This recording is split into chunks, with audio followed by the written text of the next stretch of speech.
Hi, I'm Mr. Jax here, principal at Ashland Elementary School, bringing you the Balloons Over Broadway. It is the true story of the puppeteer of Macy's Parade, and it's how the Macy's Parade started and how we came to see now all the balloons and the amazing things we see in our parade today. So it's a Caldecott Award winner. It's a great example of a picture book used for not just younger students but for older students as well. So take a look at the pictures, really listen to the words in the story.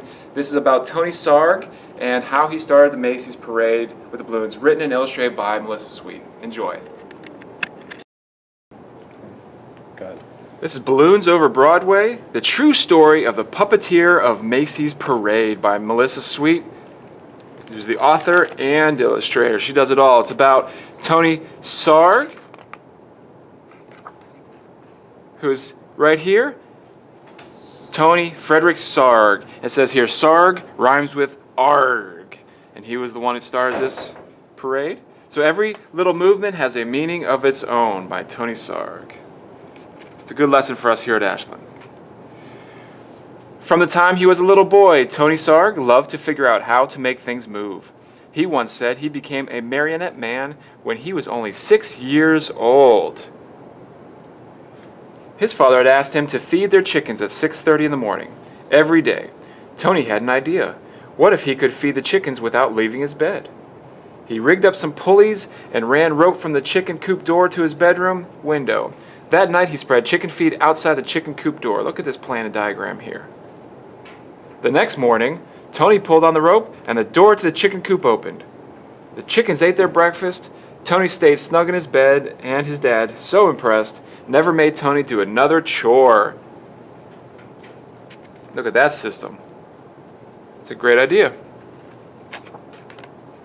When Tony grew up, he moved to London, where he discovered that no one was making marionettes for kids anymore.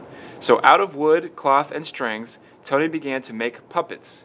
He figured out ways to make his marionettes' movement so lifelike that they performed as if they were real actors. Word soon spread about Tony's amazing marionettes. You gotta remember that at the time, we didn't have the movies and TV and cartoons and everything like we do now. So they used puppets and marionettes to really entertain people. When Tony moved to New York City, the Tony Sarg marionettes began performing on Broadway. In the heart of New York City, in Herald Square, was the biggest store on earth, R.H. Macy's department store. Macy's had heard about Tony's puppets and asked him to design a puppet parade for the store's holiday windows. So Tony made new puppets based on storybook characters, then attached them to gears and pulleys to make them move. Once again, he's drawing out his plan and making diagrams.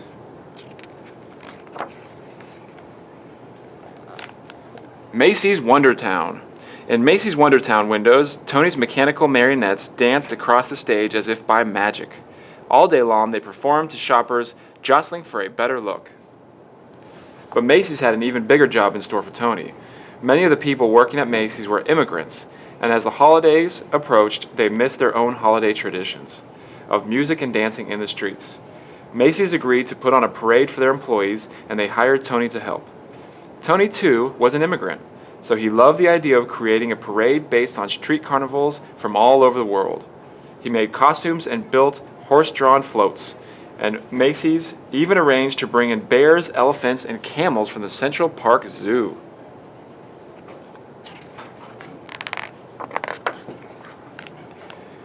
The animals joined hundreds of Macy's employees on Thanksgiving Day, 1924, winding their way from Harlem to Herald Square. It was a dazzling parade. In fact, Macy's first parade was such a success that they decided to have one every year on Thanksgiving Day to celebrate America's own holiday.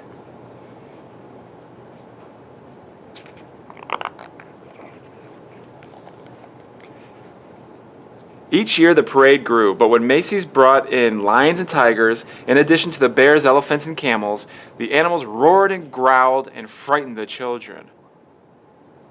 He says, grrr, roar. Tony, can you think of something spectacular? Okay. Macy's asked Tony to replace the animals.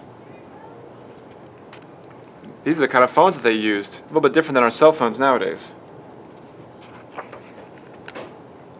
Tony hoped to replace the animals with some kind of puppets, but his marionettes were less than 3 feet tall. He would have to make much larger puppets in order for them to be seen in the parade. And how could he make them strong enough to hold up in bad weather, yet light enough to move up and down the streets? Tony knew of a company in Ohio that made blimps out of rubber, the perfect material for any weather. When he called the company and showed them his sketches, they agreed to make what Tony wanted. Still, how would Tony make his big puppets move? Do you see again all the drawings? He used his information and background that he already knew and started to make some connections and some ideas about how he could solve this problem. Then Tony had an idea from an Indonesian rod puppet in his toy collection. What do you think he's going to do? On Thanksgiving Day, Tony's creatures, some as high as 16 feet, spilled into the streets, and the crowds cheered wildly. Part puppet, part balloon, the air-filled rubber bags wobbled down the avenues, propped up by wooden sticks. See on the sides it shows you the parade going through the city. But now the sidewalks were so packed with people that only those in the first few rows could really see the parade. Tony realized his puppets would have to be even bigger and higher off the ground. And though the sticks helped to steer the puppets, they were stiff and heavy. Tony wanted his balloons to articulate, to move and gesture, more like puppets. But how? With a marionette, the controls are above and the puppet hangs down. So you can see him thinking here and coming up with some ideas. But what if the controls were below and the puppet could rise up? I think he had a breakthrough here. During the next year, Tony set his new idea into motion. This time, he asked the company in Ohio to make balloons out of rubberized silk, as strong as rubber but lighter than rubber alone. Most important, Tony ordered the balloons to be filled not just with air, but with helium too. Since helium is lighter than air, it would make the balloons rise. Once the puppets were completed, they were deflated and shipped back to Tony in New York. Tony did not know if everything would go as planned. Some things he was thinking about here. What if the balloons are filled with too much helium? What if one hits a sharp object? Will they fit under the elevated train track? It was still dark on Thanksgiving morning when Tony filled the balloons with helium, tethering them down with sandbags. By 1 p.m., the sidewalks were packed with people ready for the parade. Then one by one, Tony cut the lines to the sandbags. Let's have a parade!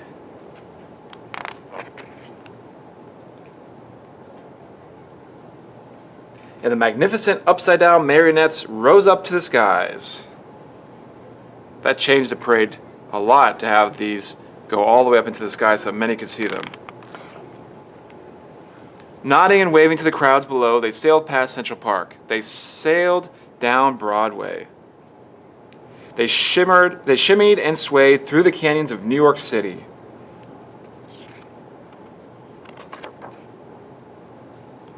High above the crowds, they flounced in the afternoon wind, pulling the rope handlers this way and that. Yet with every heave-ho, the balloons gestured and articulated like wild puppets, and the crowd screamed for more. After the balloons were eased under the L, they ended in front of Macy's at Tony's Wondertown windows. It was a parade New Yorkers would never forget. And from that day on, every Thanksgiving morning, crowds have lined the sidewalks of New York City to see what new balloons would rise to the skies for Macy's famous parade.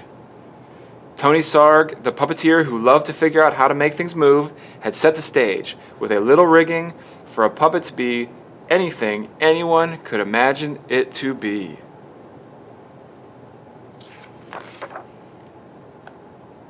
And there's more information if you check out this book and look at his cast of characters and his author's note from Melissa Sweet on Tony Sarg. And you can see all the notes and newspaper articles.